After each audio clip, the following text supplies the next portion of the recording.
Kacau bro, hektik banget ini kantor kita. Overwork tiap hari, underpaid tiap akhir bulan. Abusive banget terhadap work-life balance dan rutinitas kita. Kita pagi meeting, siang huddle, sore reporting. Kalau ada yang kurang, pasti kita harus sprint deadline saat itu juga. Late at night lah regular final-finalnya daily work gue tuh. Under pressure banget gue begini. Kayaknya demi mental health, gue tuh next month udah harus mulai WFB gitu, work from Bali. Itu self healing lah. Kan enak kerja sambil floating breakfast sama ngepost-post quotes foto di pantai.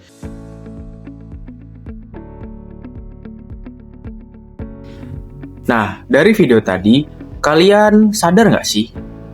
Sekarang itu banyak banget anak muda yang cara ngomongnya kayak gitu. Campur bahasa Indonesia dan campur bahasa Inggris.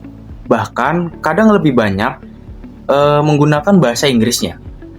Lucu sih, kedengeran keren. Tapi, kalau dipikir-pikir, kenapa ya kita jadi jarang banget pakai bahasa Indonesia yang benar-benar Indonesia? Sekarang, coba lihat deh, di TikTok, Instagram, atau YouTube, banyak banget kreator muda yang cara ngomongnya campur. Kayak, guys, today aku mau share something interesting banget. Kedengarannya familiar kan? Saya juga kadang ngomong kayak gitu, dan itu nggak salah. Tapi, yang bahaya tuh, pas kita mulai ngerasa bahasa Indonesia itu kurang keren dibandingkan bahasa asing. Masalahnya bukan di campuran, tapi di mindset. Kalau bahasa sendiri aja udah nggak dianggap, nggak gaul, lama-lama rasa bangga itu bisa hilang. Dan kalau udah kayak gitu, bahasa Indonesia pelan-pelan tergeser. Bukan karena dilupakan, tapi karena dirasa biasa aja. Efek dari hal tersebut itu mulai kerasa banget di dunia nyata. Bukan cuma online aja. Misalnya, di kampus banyak mahasiswa yang tanpa sadar nulis caption, tugas, bahkan laporan pakai campuran bahasa. Dan yang lebih parah, mereka nggak sadar kalau itu tuh salah konteks. Lama-lama, kita jadi nggak tahu lagi mana bahasa Indonesia yang benar. Orang bisa ngerti maksudnya, tapi kehilangan ketepatan kata. Bahasa Indonesia cuman jadi kayak tempelan doang.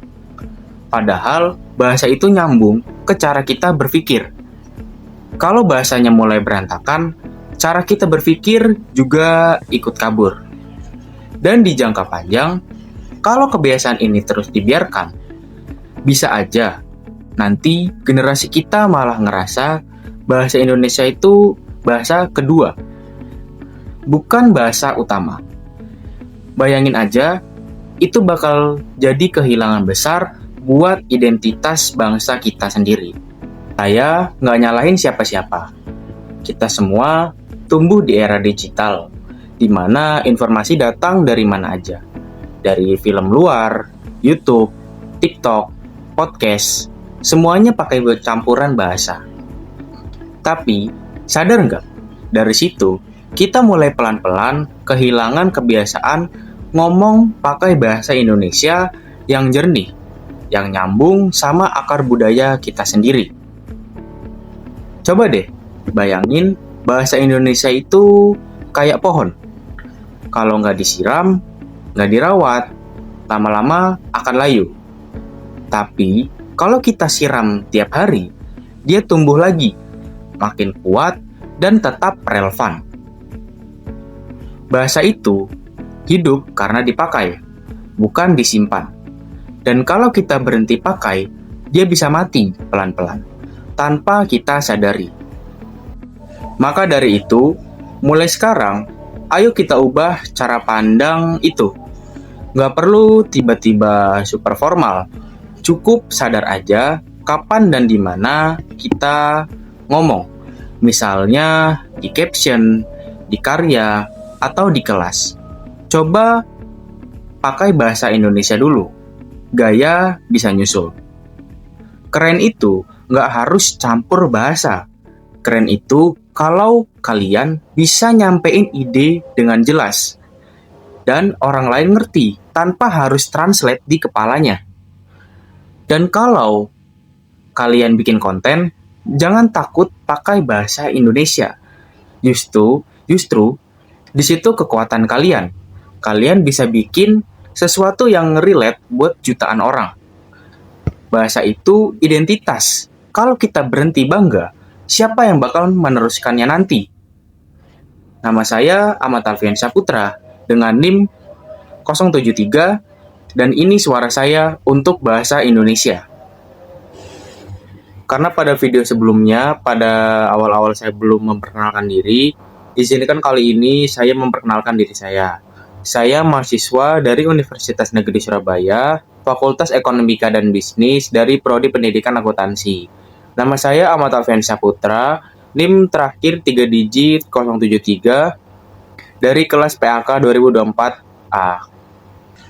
Kali ini saya akan merevisi kata-kata dari video saya sebelumnya yang kurang baku menjadi lebih baku. Yang pertama adalah kata-kata saya yang mengucapkan kata enggak. Itu seharusnya menjadi tidak. Lalu selanjutnya ada kerasa banget menjadi kerasa sekali. Dan yang terakhir ada ngomong menjadi berbicara.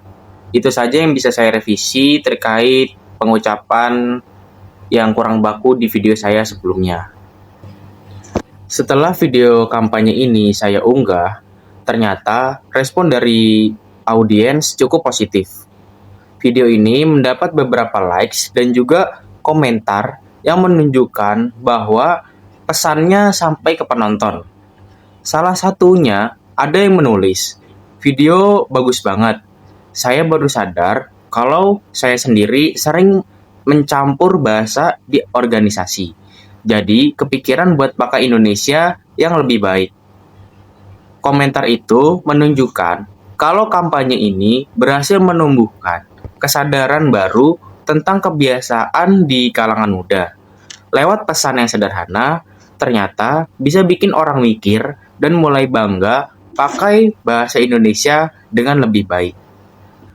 Itu saja yang bisa saya sampaikan terkait revisi-revisi yang bisa saya berikan. Terima kasih karena sudah menonton sampai akhir. Semoga bahasa Indonesia akan tetap dipakai di masa depan. Terima kasih.